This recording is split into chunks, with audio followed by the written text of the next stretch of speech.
Si è snodato in serata per le vie del centro con partenza dal piazzale della stazione e arrivo a piazza Garibaldi, un corteo in sostegno al macellaio di Legnago Walter Onichini, che nel luglio del 2013 sparò ad un ladro che stava rubando presso il suo domicilio.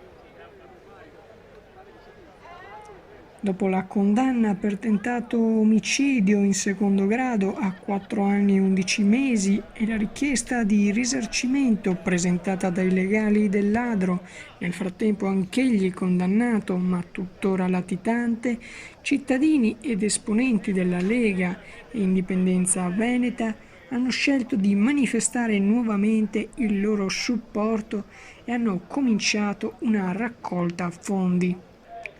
In prima fila Roberto Marcato, Fabrizio Boron, Marcello Bano, Antonio Pan, diversi consiglieri comunali dell'opposizione, Franco Birolo, il tabaccaio assolto per legittima difesa e i coniugi Ennio Libero Bendini e Rosina Fracasso, picchiati e derubati nel 2016 nella loro abitazione di Piacenza d'Adige.